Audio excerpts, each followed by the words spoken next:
दुआ है कि अल्लाह रब्बुल इज़्ज़त हम सबको उसका पैगाम, दूसरों के दर्द व दुख में शामिल होने वाले बनो, दूसरों की भूख प्यास का एहसास तुम्हारे अंदर जागे और लोगों की मदद करने का मिजाज तुम्हारा बने।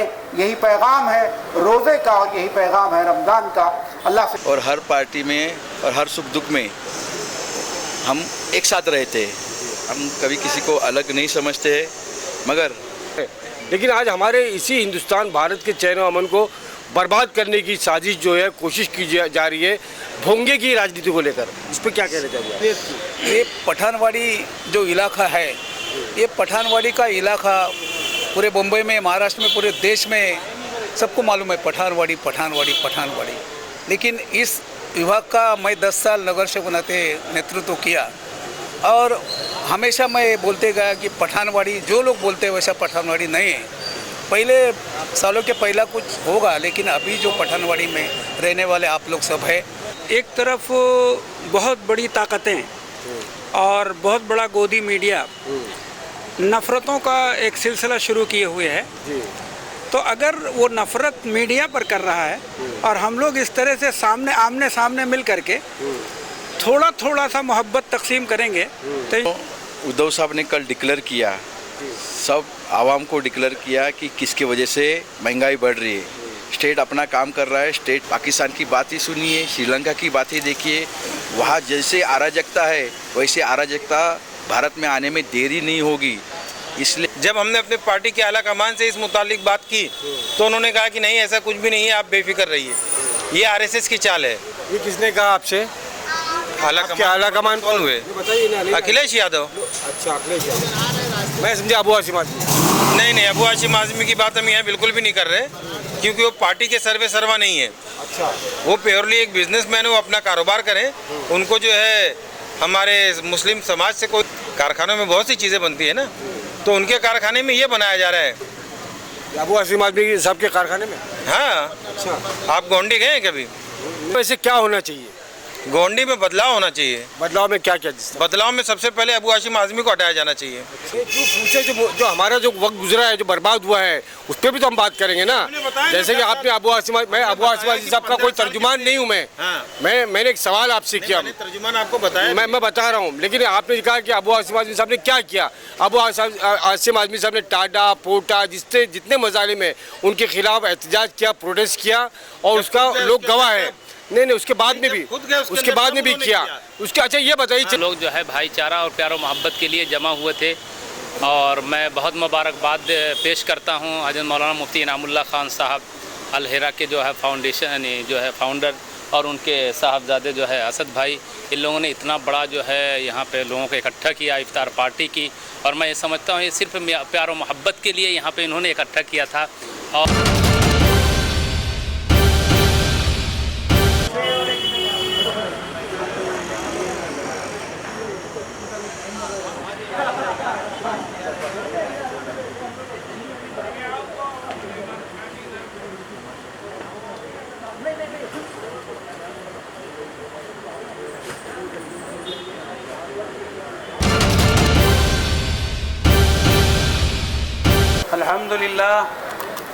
अल्हम्दुलिल्लाह वकफ़ा व सलामुन अला इबादिहिल्लज़ीना इस्तफ़ा, अम्मा बाद। मुहतरम बुज़ुर्गों, भाइयों, बिरादरान वतन, अस्सलामु अलैकुम व रहमतुल्लाहि व बरकातुहू। जैसा कि आपको मालूम है कि रमज़ानुल मुबारक का आखिरी अशरा चल रहा है और इस आखिरी अशरे की 27वीं शब इंशाअल्लाह आज है। रोज़े का मकसद सभी को मालूम है कि इसका ख़ास मकसद ये है कि जिस तरह हम रोज़े की हालत में सब्र व बर्दाश्त के साथ पूरा दिन अपना गुजारते हैं और अल्लाह रब्बुल इज़्ज़त ने जो चीज़ें हमारे लिए आम दिनों में हलाल की हैं, उन चीज़ों से हम महज अल्लाह रब्बुल इज़्ज़त के हुक्म से बाज आते हैं, परहेज़ करते हैं। इसी तरह हमें पूरे साल सब्र व तहम्मुल का मुजाहरा करना है और वो काम जिससे अल्लाह सुब्हानहू व तआला ने हमको मना फरमाया है, जो चीज़ें हमारे ऊपर हराम करार दी हैं, वो साल के 11 महीने उनसे हमको बचना है, उनसे हमें परहेज़ करना है। असल में रोज़े का जो पैगाम है वो यही है कि हम एक महीना जो तरबियत के गुजार रहे हैं, इस तरबियत का इम्प्रूवमेंट, इस तरबियत का गोया अमली किरदार हमारा पूरे 11 महीने में आना चाहिए। पूरे 11 महीने हम अल्लाह ताला की मना की हुई चीज़ों से बाज आएँ, उसके अहकामात पर अमल करें। ये एक महीने की गोया साल में एक महीने की ट्रेनिंग है। उसी के साथ आजकल जो अदम तहम्मुल, अदम बर्दाश्त का जो एक सिलसिला शुरू हो गया है, कोई किसी को बर्दाश्त करने के लिए तैयार नहीं है। मामूली बातों पर लोग झगड़े कर रहे हैं, मामूली बातों पर लोग एक दूसरे पर यलगार कर रहे हैं। रोज़े में सब्र के ज़रिए इस बात की तालीम दी जाती है कि हम तहम्मुल वाले बने, बर्दाश्त वाले बने। हम लोगों की ईज़ा रसानियों पे सब्र करें। लोग परेशान करते हैं तो उस पर हम सब्र करें। और आज तो हालात इतने नागुफ्ताबे हैं, इतने परेशान कुल हैं कि कोई नौजवान बूढ़े की इज्जत नहीं कर रहा है, अपने बड़े की इज्जत नहीं कर रहा है। हर शख्स अदम तहम्मुल का शिकार है, हर शख्स बर्दाश्त करने के लिए तैयार नहीं है। कोई किसी की बर्दाश्त न करने की बुनियाद पर आज मुल्क का माहौल, बल्कि पूरी दुनिया का माहौल इंतहाई पुरखतर होता जा रहा है। हमें ज़रूरत इस बात की है कि रोज़े का जो मकसद है उससे सबक लें कि हम अपने अंदर बर्दाश्त का, सब्र का, तहम्मुल का मिजाज बनाएं, लोगों को बर्दाश्त करें, लोगों की इज्जत करें, लोगों का एहतराम करें, लोगों की भूख, लोगों की प्यास, लोगों की ज़रूरतों को महसूस करें। हम सुबह से शाम तक भूखे प्यासे रह करके इस बात का एहसास खुद में पैदा करते हैं कि कितने लोग गरीब, कितने ऐसे लोग हैं बेचारे जिनको एक वक्त का खाना मिलता है, दूसरे वक्त का खाना नहीं मिलता। कितने ऐसे लोग हैं जिनको पानी की दिक्कत है, पानी की परेशानियां हैं। हमें उनकी भूख व प्यास का एहसास हो और उस एहसास के साथ हम उनके दर्द व दुख में शामिल होने वाले बने। हमारे अंदर वो शऊर बेदार हो, वो एहसास बेदार हो और हम दूसरों की मदद करने वाले, दूसरों का हेल्प करने वाले, दूसरों के दर्द में शरीक होने वाले बने। यही मकसद रोज़े का है और इसी का जिक्र अल्लाह रब्बुल इज़्ज़त ने कुरान मजीद में लअल्लकुम तत्तकून से फरमाया है कि ए ईमान वालो, या अय्युहल्लज़ीना आमनू कुतिबा अलैकुमुस्सियाम, ए ईमान वालो तुम्हारे ऊपर रोज़ा फ़र्ज़ किया गया, कमा कुतिबा अलल्लज़ीना मिन क़ब्लिकुम, तुमसे पहली उम्मतों पर भी रोज़े फ़र्ज़ किए गए थे। आगे अल्लाह पाक फरमाते हैं लअल्लकुम तत्तकून, ताकि तुम परहेज़गार बन जाओ, तुम अल्लाह की मना की हुई चीज़ों से भी बाज आने वाले बन जाओ। जब हलाल से परहेज़ करते हो तो हराम से परहेज़ करना तो बदरजा औला तुम्हारी जिम्मेदारी बनती है। तुम्हारे अंदर सब्र का मिजाज बने, तुम दूसरों के दर्द व दुख में शामिल होने वाले बनो, दूसरों की भूख प्यास का एहसास तुम्हारे अंदर जागे और लोगों की मदद करने का मिजाज तुम्हारा बने। यही पैगाम है रोज़े का और यही पैगाम है रमज़ान का। अल्लाह से दुआ है कि अल्लाह रब्बुल इज़्ज़त हम सबको उसका पैगाम समझने, महसूस करने की तौफ़ीक़ अता फ़रमाए और उसके पैगामात पर, उसके इरशादात पर, अल्लाह रब्बुल इज़्ज़त के अहकाम पर हमें साल के 11 महीने अमल करने की तौफ़ीक़ अता फ़रमाए। आमीन व आखिरु दावाना अनिल हम्दुलिल्लाहि रब्बिल आलमीन। अभी इफ्तार का वक्त होने वाला है। इफ्तार से पहले हम दुआ मांगेंगे अल्लाह पाक से। अल्लाहुम्मा लका सुम्तु व बिका आमन्तु, पहले बिस्मिल्लाह पढ़ेंगे, फिर अल्लाह से दुआ करेंगे अल्लाहुम्मा लका सुम्तु, अल्लाह हमने आपके लिए रोज़ा रखा, अल्लाहुम्मा लका सुम्तु व बिका आमन्तु, और हम आपकी ज़ात पर ईमान लाए हुए हैं, व बिका आमन्तु व अलैका तवक्कलतु, और आपकी ज़ात पर हम भरोसा करते हैं और आपके रिज़्क़, आपके दिए हुए रिज़्क़ से हम इफ्तार कर रहे हैं।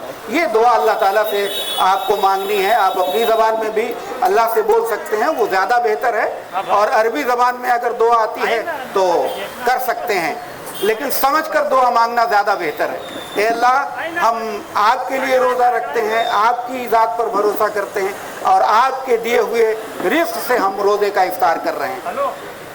अल हिरा फाउंडेशन की जानिब से जो आज इफ्तार पार्टी यहाँ रखी गई है, मुफ्ती इनामुल्लाह खान साहब, उनके साहबजादे असद खान साहब की जानिब से, इसमें यहाँ पर पहुँचे हैं आज हमारे मेहमान जो है इस इफ्तार पार्टी के मुंबई शहर के डिप्टी मेयर सुहास साहब जो है। आइए उनसे जानते हैं। सर, आपको इस पार्टी में आज मधु होकर पहुँच कर कैसा लगा?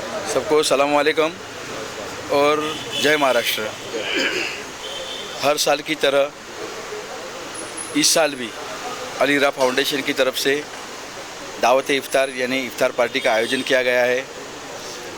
हमारे मार्गदर्शक गणपतराव वारिसी साहब, ये तो कम से कम 25 सालों से यहाँ पे नेतृत्व कर रहे हैं और हर पार्टी में और हर सुख दुख में हम एक साथ रहते हैं। हम कभी किसी को अलग नहीं समझते हैं, मगर हमारे डिंडोशी में पूरे देश में तो है, महाराष्ट्र में भी है और मुंबई में डिंडोशी में चैन और अमन ऐसे ही बरकरार रहे, सब लोग भाईचारे से रहे, यही हम दुआ करते हैं और आपके साथ मांग करते हैं। और इसी तरह अच्छा माहौल सब जगह बना रहे।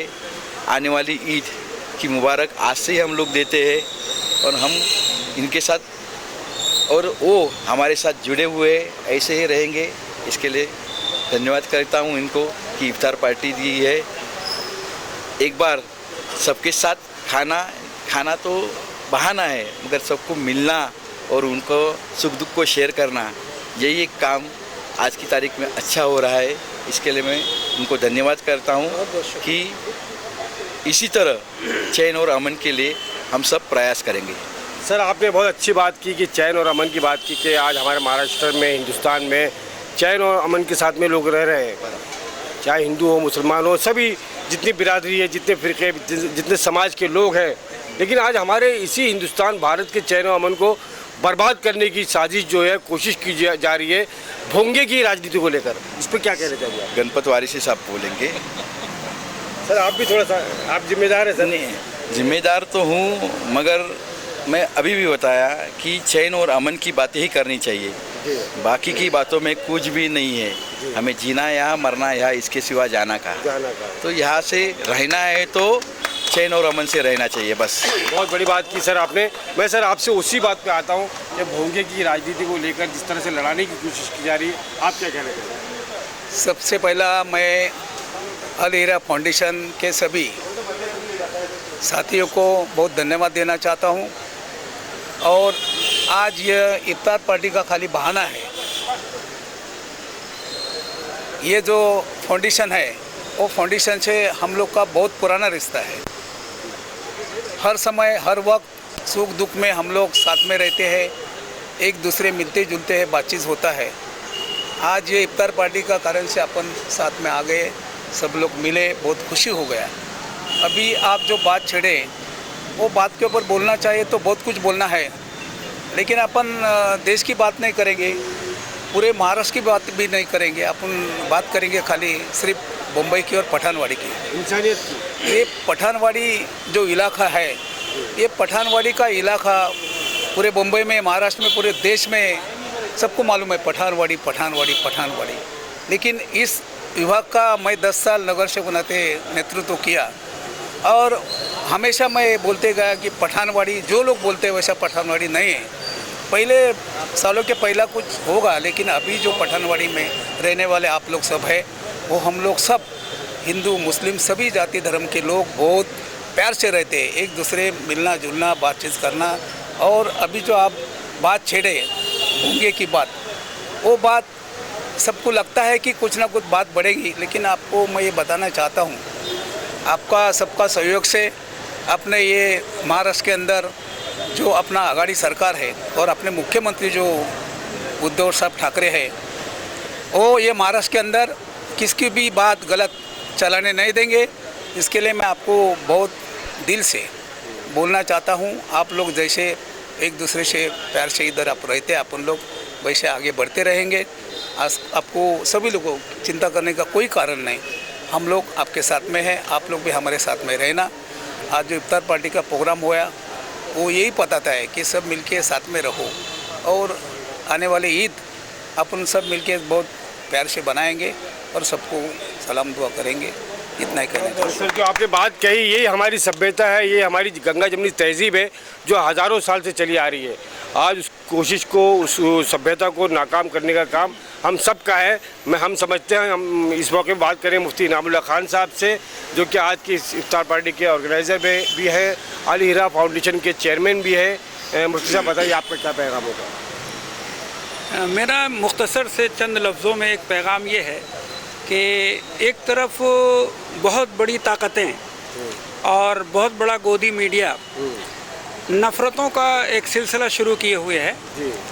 तो अगर वो नफ़रत मीडिया पर कर रहा है और हम लोग इस तरह से आमने सामने मिल करके थोड़ा थोड़ा सा मोहब्बत तकसीम करेंगे तो इंशाल्लाह वो नफ़रतों को हम नाकाम कर देंगे और उनकी सारी मेहनतें नफ़रतों की, हमारी छोटी छोटी एक्टिविटीज़ जो मोहब्बत की है उसके सामने बेकार हो जाएंगी। और ये कोशिश हमें जारी रखना चाहिए और इंशाल्लाह हम एक दूसरे से मिलते रहेंगे अपने भाइयों के साथ। सब हमारे भाई हैं और सबको ऊपर वाले ईश्वर ने, अल्लाह ने पैदा किया है। सब हम भाई भाई हैं, सबका खून एक है। हम अपने भाइयों तक मोहब्बत का पैगाम ले जाने की कोशिश करेंगे और इंशाल्लाह हम उसमें कामयाब होंगे। मुफ्ती साहब, आपको ये नहीं लगता कि मुल्क की बहुत बड़ी तादाद, मेजॉरिटी, अक्सरियत जो पुरअमन रहना चाहती है, जिनके मसले मसाइल कुछ और हैं, महंगाई है, बेरोज़गारी है, बहुत सारे ऐसे मसले हैं। मैं डिप्टी मेयर साहब से भी फिर दोबारा बात करना चाहूँगा रोज़गार के मसले पर, महंगाई के मसले पर। वो असल हमारा इशू है, मसला है। और जो ये लोग नफरत जो फैला रहे हैं वो बहुत छोटी सी ताकत है। अगर एक बड़ी ताकत सब मिलजुल कर एक जगह पे आ जाए तो ये छोटी ताकत कोई अहमियत नहीं रखती। इस पर क्या बोलेंगे आप? मैं ये कहना चाह रहा हूँ कि असल में बेरोज़गारी और महंगाई का जो सिलसिला बहुत ज़्यादा तूल पकड़ता जा रहा है और लोग जो है कमाने खाने में इतने, मैंने कुछ अपने भाइयों से बात की तो वो बोल रहे हैं कि हम खाने कमाने में इतने परेशान हो गए हैं, इतनी महंगाई हो गई है कि हमको ये टाइम ही नहीं मिल रहा है कि हम अपनी फैमिली का खर्च उठाएं, कि हम इनके खिलाफ रोड पर आएँ, एहतजाज करें। ऐसा लोग बोल रहे हैं। इसलिए ऐसा मत समझिए कि लोग साथ में नहीं हमारे, पूरी मैं समझता हूँ कि 85 और 90% आबादी यहाँ की, हिंदुओं की, मुसलमानों की, सिखों की, ईसाइयों की, ये इन नफरतबाजों के मुखालिफ है। लेकिन बस ये है कि उनकी मजबूरी है कि रोज़ी रोटी में लगे हुए हैं, रोज़ाना कमाना, रोज़ाना कुआं खोदना, रोज़ाना उनको पानी पीना है। इसलिए इतनी फुर्सत उनको नहीं है कि अपनी रोज़ी रोटी कमाने के बजाय वो इन कामों में लगें। लेकिन दिल में सबके जज्बा है कि मोहब्बत के पैगाम को आम किया जाए और नफ़रतों को ख़ात्मा किया जाए। सर, जैसे कि मैंने बात की, आज मोदी सरकार जो है, ये मौका नहीं है ये सब बातें करने का, लेकिन एक हम मिले हैं तो कहीं ना कहीं एक देश का पैगाम जाना चाहिए। इस तरह का पैगाम, हम तो यहाँ पर मोहब्बतें बांटने के लिए निकले हैं और मोहब्बत बांटने, समेटने के लिए जमा हुए हैं। जिस तरह से आज सरकार ने ये कहा है कि वेट जो है, जो हमारे जो स्टेट की जो सरकार है वेट कम करे तो महंगाई कम हो जाएगी। असल महंगाई तो मरकज़ की, सेंट्रल की तरफ से आ रही है। इस पे आप क्या कहना चाहेंगे कि महाराष्ट्र सरकार जिम्मेदारी या मोदी सरकार जिम्मेदारी? प्रथम तो उद्धव साहब ने कल डिक्लेयर किया, सब आवाम को डिक्लेयर किया कि किसकी वजह से महंगाई बढ़ रही है। स्टेट अपना काम कर रहा है, स्टेट चलाना है, लोगों को ज़रूरत की सामान, वस्तुएं पहुंचानी है, उनकी सुविधा देनी है। मैं पहली बात करूंगा हर एक इंसान को और ख़ास करके मीडिया को भी कि बातें कीजिए इंसानियत की, बातें कीजिए विकास की, बातें कीजिए रोज़गार की। ये सब बातों से ही भला होने वाला है अपना महाराष्ट्र का, मुंबई का, भारत देश का। नहीं तो आजू बाजू के देश है, पाकिस्तान की बातें सुनिए, श्रीलंका की बातें देखिए, वहाँ जैसे अराजकता है वैसे अराजकता भारत में आने में देरी नहीं होगी। इसलिए हमें सुधरना चाहिए, हमें इंसानियत की बातें करनी चाहिए, विकास की बातें करनी है। बाकी तो बातें है, बातों का क्या। बहुत बहुत धन्यवाद। कैमरा पर्सन शाहीन पटेल के साथ आपका दोस्त राशिद अजीम। आप देखते रहिए आमना सामना मीडिया। जय हिंद, जय महाराष्ट्र। ऑल इंडिया मजलिस इत्तेहादुल मुस्लिमीन मुंबई के जॉइंट सेक्रेटरी मोहम्मद शमशाद शेख साहब भी आज की इफ्तार पार्टी में मौजूद हैं। आइए हम उनसे बात करते हैं। शमशाद शेख साहब, आपका क्या कहना है, क्या पैगाम है आपका? देखिए, ये महीना रमज़ान का हम तमाम मुसलमानों के लिए बाबरकत महीना है, हमारी शफातों का महीना है, हमारे गुनाहों को बख्शिश पाने का महीना है। तो हम ज़्यादातर ये कोशिश करते हैं कि इस महीने में बयानबाजी से बचें और कुछ लोगों को जवाब देने से बचें। ऐसी वैसी कोई नाजेबा हरकत ना हो जिससे हमारा ईमान दागदार हो, हमारे समाज या मुसलमानों पर कोई उंगली उठाए। तो कोशिश यही रहेगी कि मैं लोगों से कहूं कि अपनी मगफिरत की, क्योंकि आखिरी अशरा चल रहा है रमज़ान का, मगफिरत का अशरा ही है, तो अपने गुनाहों की हम माफ़ी मांगें। आप किस मुताल्लिक जानना चाहते हैं ये बता दीजिए। तो आपसे ये पैगाम, जो आप पैगाम दे रहे हैं इस वक्त, जो आपने पैगाम दिया है, कुछ नहीं जानना है। इसके अलावा आपने कह दिया है कि भाई हम ऐसी वैसी बातों से बचे तो भी कुछ रह ही नहीं जाता ना। बातें तो बहुत सारी निकलेगी तो बहुत दूर तक चली जाएगी। इसके बाद आपने समाजवादी पार्टी से प्रवेश क्यों किया है, मैं बताइए सबसे पहले। आपको किसने कहा कि मैं समाजवादी में था? अभी आपने कहा ना मैं समाजवादी पार्टी में था, अभी मैंने MIM में प्रवेश किया, आप ही ने कहा मुझसे, तो बताइए वजह बताइए। ठीक है। ठीक है। हिंदुस्तान के अंदर एकमात्र ऐसी पार्टी MIM है जिसे कुल हिंद मजलिस इत्तेहादुल मुस्लिमीन कहा जाता है, जो हम तमाम मुसलमानों की, हम ज़ाहिरी तौर पे भी मुसलमान हैं और बातनी यानी दिल से भी मुसलमान हैं। हमने ईमान लाया, उसके बाद हमारे ऊपर जो यहाँ मजालिम ढाए जा रहे हैं हिंदुस्तान के अंदर, ये किसी से ढकी छुपी बात नहीं है, लेकिन उसके बावजूद हम लोग खामोश बैठे रहे। जब हमने अपने पार्टी के आला कमान से इस मुतालिक बात की तो उन्होंने कहा कि नहीं ऐसा कुछ भी नहीं है, आप बेफिक्र रहिए। ये RSS की चाल है। ये किसने कहा आपसे? आला कमान कौन हुए? बताइए ना। अखिलेश यादव। अच्छा, अखिलेश यादव। मैं समझा अबू हाशिम आज़मी। नहीं, अबू हाशिम आज़मी की बात हम यहाँ बिल्कुल भी नहीं कर रहे, क्योंकि वो पार्टी के सर्वे सर्वा नहीं है। अच्छा, वो प्योरली एक बिजनेसमैन है, वो अपना कारोबार करें। उनको जो है हमारे मुस्लिम समाज से कोई लेना देना नहीं है, उनको मुसलमानों की तकलीफ़ों से कोई लेना देना नहीं है। अगर होता तो गोवंडी के अंदर, उनके इलाके के अंदर नशे का कारोबार धड़ल्ले से चल रहा है। वहाँ अवैध कारखाने बने हुए हैं नशे के, जहाँ से नौजवानों को तैयार किया जा रहा है, नशेड़ी और गजेड़ी बनाया जा रहा है। कारखानों में बहुत सी चीज़ें बनती है ना, तो उनके कारखाने में ये बनाया जा रहा है। अबू हाशिम आज़मी साहब के कारखाने में? हाँ। अच्छा, आप गोंडी गए हैं कभी? नहीं, गली के अंदर आपको एक नशेड़ी मिलेगा। अच्छा, वहाँ डंपिंग ग्राउंड के पीछे आपको नशा करते हुए लोग मिलेंगे। वहाँ आप जो ग्राउंड बने हुए वहाँ चले जाइए, आपको लोग नशा करते मिलेंगे। कहीं कोई दारू पी रहा है, कहीं कोई चरस पी रहा है, कहीं कोई गांजा फूंक रहा है, और कई तरह के नशे हैं जो मैं बताना नहीं चाहता। गोंडी में वैसे क्या होना चाहिए? गोंडी में बदलाव होना चाहिए। बदलाव में क्या क्या? बदलाव में सबसे पहले अबू हाशिम आज़मी को हटाया जाना चाहिए। अबू हाशिम आज़मी हटेंगे तो क्या होगा? उसके बाद कोई आएगा जो उनके वहाँ के लोगों के बारे में सोचेगा। अच्छा, इससे पहले जो लोग थे उन्होंने क्या किया? इससे पहले कौन? अबू हाशिम आज़मी सबसे पहले। अब देखिए, उसकी तारीख में हम नहीं जाना चाहेंगे। नहीं, हम गोंडी की तारीख नहीं बता रहे हैं। तो हम दूर तक चली जाएगी शमशाद साहब। मुस्तकबिल में बात करेंगे या तो आज में बात करेंगे। जो पूछे, जो हमारा जो वक्त गुजरा है, जो बर्बाद हुआ है, उस पर भी तो हम बात करेंगे ना। जैसे कि आपने अबू हाशिम, मैं अबू हाशिम आज़मी साहब का कोई तर्जुमान नहीं हूँ। मैंने एक सवाल आपसे किया, तर्जुमान आपको बताया, मैं बता रहा हूँ, लेकिन आपने कहा कि अबू हाशिम आज़मी साहब ने क्या किया।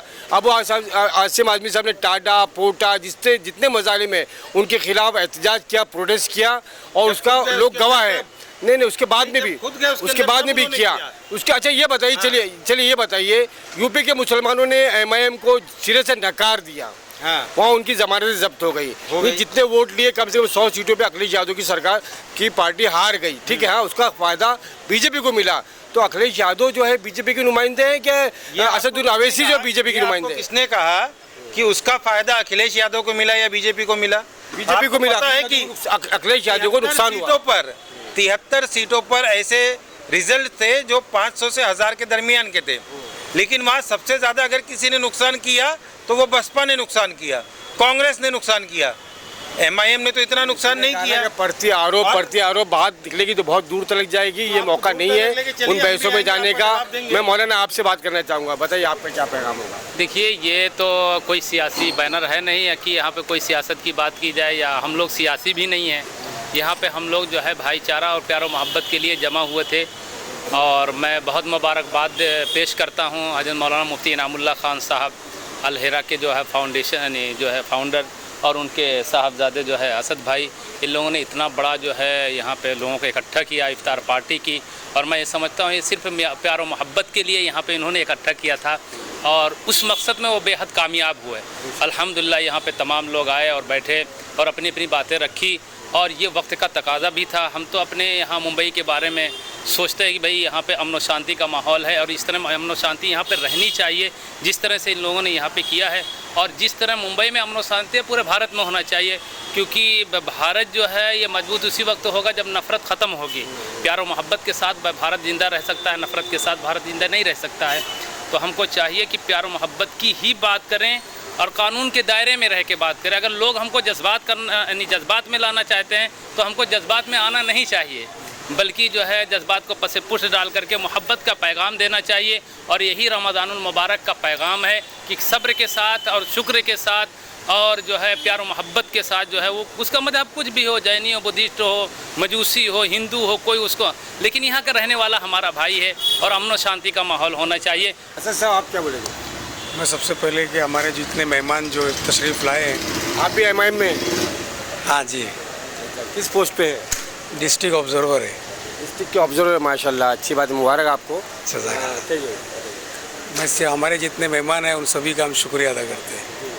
बात निकल के यही आती है कि हम जो है पूरी बहैसियत मुस्लिम कौम के पूरे हिंदुस्तान में जो है समाजवादी पार्टी, कांग्रेस, एमआईएम इस पे बटे हुए हैं, जबकि होना ये चाहिए कि ला इलाहा इल्लल्लाह की बुनियाद पर हमको मुत्तहिद होने की ज़रूरत है। हम लोग आरोप प्रत्यारोप के इस झमेले में पड़े हुए हैं और वहीं जाकर जो है हमारे में इंतजार पैदा होता है और नफ़रतों का बाज़ार गर्म होता है। इसी के साथ आपका दोस्त राशिद अजीम आपसे इजाज़त चाहता है, कैमरा पर्सन शाहीन पटेल के साथ।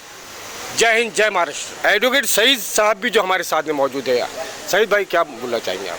देखिए, आज हाँ, आज अल हीरा फाउंडेशन ने जो प्रोग्राम रखा था इफ्तार का, तो उसके अंदर मैंने एक बात ऑब्जर्व की कि अपने मुसलमान भाई के अलावा हिंदू लोग भी काफ़ी आए। तो ये जो अमन और भाईचारे का जो इन्होंने मिसाल कायम की है और हिंदू मुस्लिम एकता का जो उन्होंने एक नई नींव रखी है, इसके लिए मैं इन लोग का तहे दिल से शुक्रिया अदा करता हूँ। जज़ाकल्लाह। बहुत बहुत शुक्रिया, बहुत बहुत शुक्रिया।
अल हीरा फाउंडेशन के जो डायरेक्टर हैं, फाउंडर हैं, मुफ्ती इनामुल्लाह खान साहब, डिप्टी मेयर स्वाद वटकर जी का स्वागत कर रहे हैं। माजी नगर सेवक भी है, उनका भी स्वागत किया जा रहा है। दीपक वासी जी का उनका भी स्वागत हो रहा है। आप देख सकते हैं कि आज की इफ्तार पार्टी में अल हीरा फाउंडेशन मुंबई की जानिब से जो इफ्तार पार्टी रखी गई थी, उसमें मुफ्ती इनामुल्लाह खान साहब, डिप्टी मेयर साहब का स्वागत कर रहे हैं।